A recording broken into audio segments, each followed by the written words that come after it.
ಎಲ್ರಿಗೂ ನಮಸ್ಕಾರ ಪ್ರಿಯೋಕ್ಷಕರೇ. ಮನೆಯಲ್ಲಿ ಧನಲಾಭ ಆಗಬೇಕು ಅಥವಾ ಹಣ ಸತತವಾಗಿ ಬರ್ತಾ ಇರಬೇಕು ಅಥವಾ ಬಂದಂಥ ಹಣ ನಿಲ್ಲದೇ ಇಲ್ಲ ಅಂತ ಹೇಳಿದಂಥ ಸಂದರ್ಭದಲ್ಲಿ ನಾವು ನಮ್ಮ ಮನೆಯಲ್ಲೇ ನಮ್ಮ ದೇವತಾ ಕೋಣೆಯಲ್ಲಿ ಇಡಬೇಕಾದಂತಹ ಕೆಲವು ಮುಖ್ಯವಾದಂತಹ ವಸ್ತುಗಳನ್ನ ಹೇಳ್ತೀನಿ. ಅದನ್ನು ಇಟ್ಟರೆ ಖಂಡಿತವಾಗ್ಲೂ ನಿಮಗೆ ಧನ ಲಾಭ ಆಗುತ್ತೆ.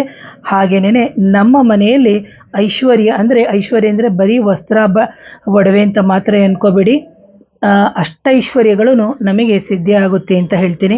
ಸೊ ಇಲ್ಲಿ ಬಂದು ಮೊದಲನೇದಾಗಿ ನಮಗೆ ತಾವರೆ ಬೀಜ ಅಂತ ಹೇಳ್ತೀವಿ, ಅದು ಕಪ್ಪು ಬಣ್ಣದಲ್ಲಿ ಇರುತ್ತೆ. ಅದು 5ರಿಂದ 12 ಆದರೂ ತಗೊಳ್ಳಿ. ಸ್ವಲ್ಪ ಜೊತೆಗೆ ಶುದ್ಧವಾಗಿರುವಂಥ ಪಚ್ಕರ್ಪೂರ, ಅದು ಸ್ವಲ್ಪ ಬೆಲೆ ಬಾಳುವಂಥದ್ದು, ಪರವಾಗಿಲ್ಲ ತಗೊಳ್ಬೋದು. ಅದರ ಜೊತೆಗೆ ನೀವು ತುಳಸಿ ಬೇರು ಅಂತ ಹೇಳ್ತೀವಿ, ಆ ತುಳಸಿ ಬೇರನ್ನು ಸಮೇತ ನೀವು ಹಾಕೋಬೇಕಾಗುತ್ತೆ.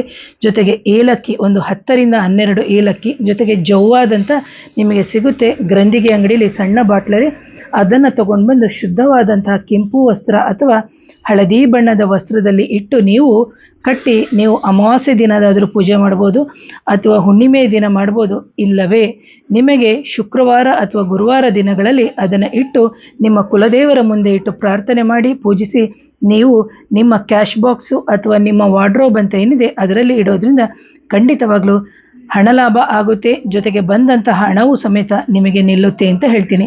ಯಾರಾದರೂ ನನ್ನ ಚಾನಲ್ನ ಮೊದಲನೇ ಬಾರಿಗೆ ನೋಡ್ತೀರಿ, ದಯವಿಟ್ಟು ಚಾನಲ್ನ ಸಬ್ಸ್ಕ್ರೈಬ್ ಮಾಡಿ, ಲೈಕ್ ಮಾಡಿ, ಶೇರ್ ಮಾಡಿ, ಕಮೆಂಟ್ ಮಾಡಿ. ಯಾರಿಗಾದರೂ ಮಾಂತ್ರಿಕ ಬಾಧೆ, ನಕಾರಾತ್ಮಕ ಶಕ್ತಿಗಳ ಸಮಸ್ಯೆ ಇತ್ತು ಅಂತಂದರೆ ನನ್ನ ನೇರ ಭೇಟಿಗೆ ಅವಕಾಶ ಇರುತ್ತೆ. ನನ್ನ ವಾಟ್ಸಪ್ ನಂಬರ್ ಬಂದು 7019806595ಗೆ ವಾಟ್ಸಪ್ ಮುಖಾಂತರ ಸಂಪರ್ಕ ಮಾಡಿ ಅಂತ ಹೇಳ್ತಾ ಇವತ್ತಿನ ವಿಡಿಯೋನ ಮುಗಿಸ್ತೀನಿ. ಮತ್ತೊಮ್ಮೆ ಧನ್ಯವಾದಗಳು.